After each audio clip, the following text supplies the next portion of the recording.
تاجدار ختم نبوت زندہ باد زندہ باد زندہ باد کی محمد سے وفا تو نے تو ہم تیرے ہیں، یہ جہاں چیز ہے کیا لوح و قلم تیرے ہیں۔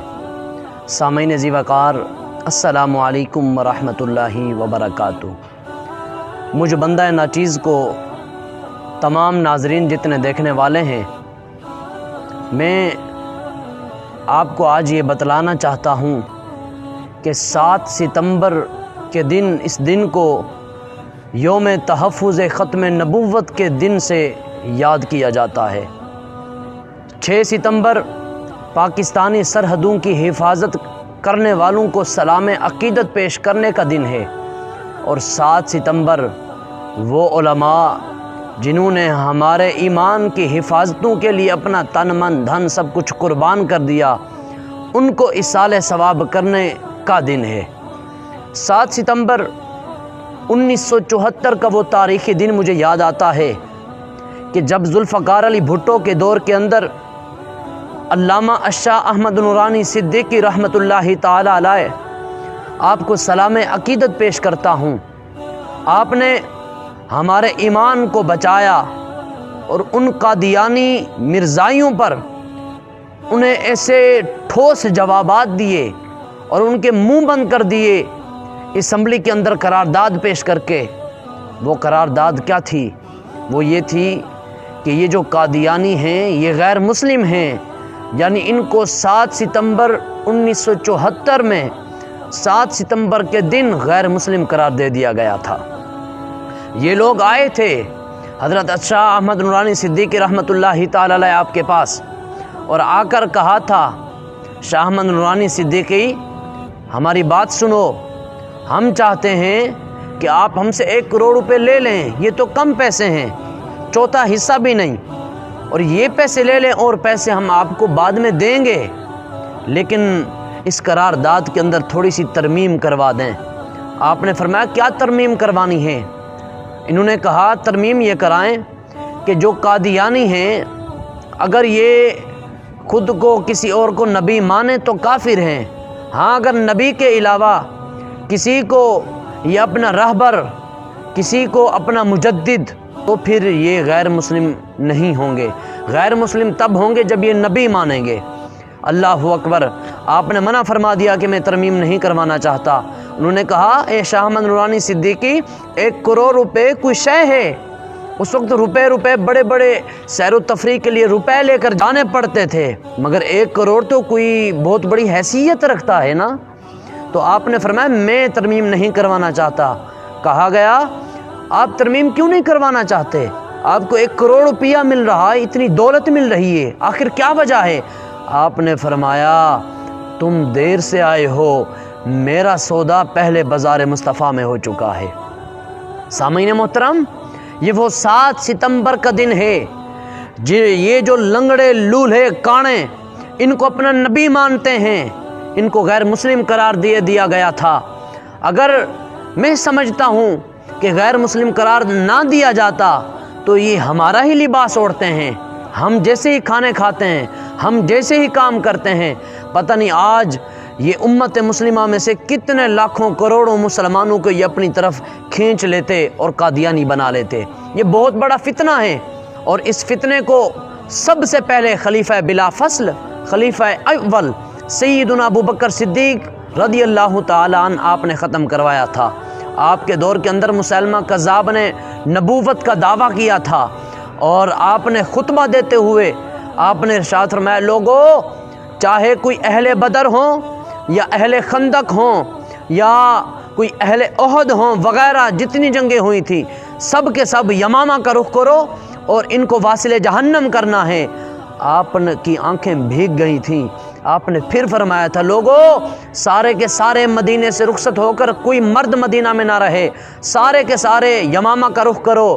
اور آپ نے یہاں تک ارشاد فرمایا تھا کہ اللہ اگر جنگل سے کوئی جانور آئے مجھے گھسیٹ کر وہ یمامہ کی طرف لے جائے تو یہ بھی صحیح۔ صحابہ کرام ارشاد فرماتے ہیں کہ سیدنا ابوبکر صدیق کو حضرت علی اور مرتضیٰ نے روک دیا تھا، اگر حضرت علی نہ روکتے تو سیدنا ابوبکر صدیق تلوار اٹھا کر یمامہ کا رخ فرما لیتے۔ اتنا جوش و جذبہ تھا۔ کیوں کہ ایک کمینے نے نبوت کا دعویٰ کیا تھا، اس کی نبوت کو ختم کرنے کے لیے یہاں تک جنگ بدر ہوئی، خندق بھی ہوئی، موتا بھی ہوئی، بہت ساری جنگیں ہوئیں، جتنی ساری ہوئیں ان تمام کے اندر 259 صحابہ کرام شہید ہوئے تھے، مگر اس جنگ یمامہ کے اندر 1100 صحابہ کرام شہید ہوئے تھے۔ کیوں کہ حضور علیہ السلام کی ختم نبوت کا دفاع کرنے کے لیے، حضور علیہ السلام کی ختم نبوت پر پہرا دینے کے لیے بڑے بڑے صحابہ کرام اس میں شہید ہوئے تھے۔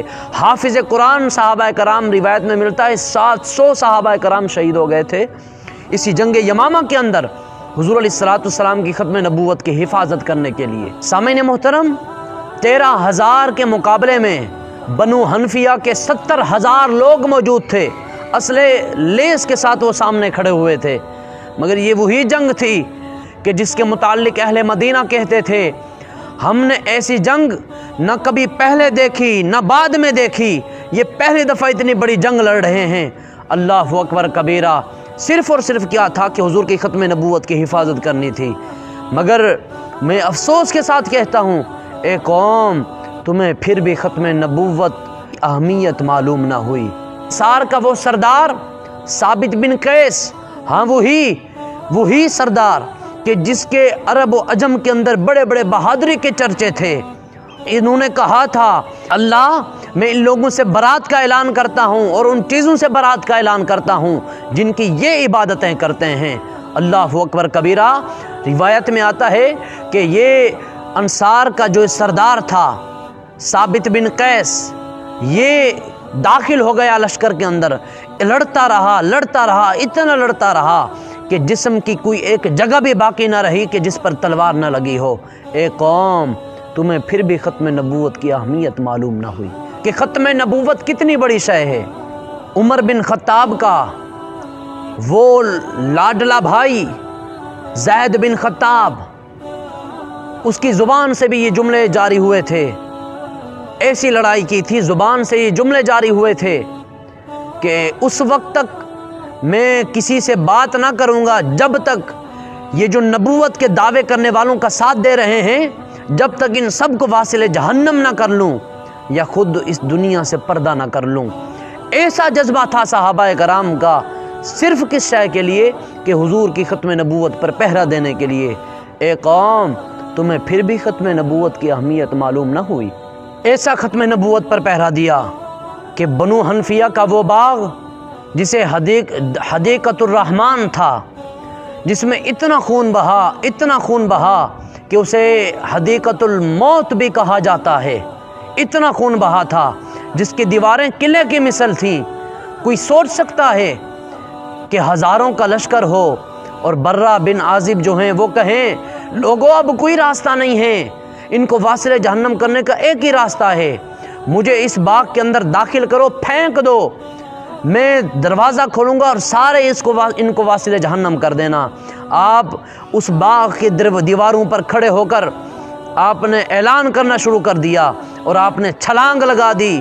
کوئی سوچ سکتا ہے یار اتنے ہزاروں کا لشکر ہو اور ایک بندہ مقابلے میں جائے، یہ کیسے ہو سکتا ہے؟ میں کہتا ہوں بڑے بڑے بہادر آئیں گے، بڑے بڑے بہادری کا دعویٰ کرنے والے ضرور آئیں گے، مگر سب کے سب یہاں پر اپنا سر پکڑ کر بیٹھ جائیں گے کہ برہ بن عازب نے یہ کیسے اعلان کر کے کیسے چھلانگ لگائی تھی۔ روایت میں آتا ہے کہ آپ نے جا کر دروازہ کھولا تھا اور سب نے اندر باغ کے اندر جا کر سب کو واصل جہنم کر دیا تھا۔ کس شے کے لیے؟ صرف اور صرف حضور علیہ السلام کی ختم نبوت پر پہرا دیتے ہوئے۔ مگر میں کہتا ہوں اے قوم، تمہیں پھر بھی ختم نبوت کی اہمیت معلوم نہ ہوئی۔ شاہ احمد نورانی صدیقی ہوں یا ان کے ساتھی جتنے علماء کرام ہوں، 7 ستمبر اس لیے منایا جاتا ہے کہ اللہ رب العزت ان کی قبروں پر کروڑوں رحمتوں کا نزول فرمائے۔ اسی لیے یہ ہمارا عقیدہ ہے اور ہم کہتے ہیں تعریف محمد ہم لکھ لکھ کے سنائیں گے، ہم ختم نبوت پہ جاں اپنی لٹائیں گے۔ ارے جھکنا نہیں آتا، بکنا نہیں آتا، ہم جان لٹائیں گے، ڈرنا بھی نہیں آتا۔ آقا کی محبت میں ہم سر بھی کٹائیں گے، ہم ختم نبوت پہ جہاں اپنی لوٹا آئیں گے۔ 7 ستمبر کا دن سب کو یاد ہونا چاہیے کہ جو قادیانی بہت بڑا فتنہ ہے، جتنا ہو سکے اس کا بائیکاٹ کریں، جتنا ہو سکے اس کا بائیکاٹ کریں۔ یہ غیر مسلم ہیں، ہماری شکلیں اختیار کر کے حضور علیہ الصلوۃ والسلام کی نبوت پر یہ ڈاکہ ڈالنا چاہتے ہیں۔ ارے ڈاکہ ڈال کیسے سکتے ہیں؟ یہاں تو بہت بڑے بڑے غازی پیدا ہوں گے۔ قانون ہے لکل فرعون موسیٰ، ہر فرعون کے لیے موسیٰ ضرور پیدا ہوتا ہے۔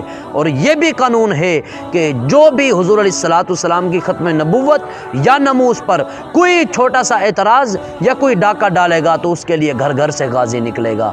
اللہ رب العزت ہمیں صراط مستقیم پر چلنے کی توفیق عطا فرمائے، آمین بجاہ النبی الکریم الامین۔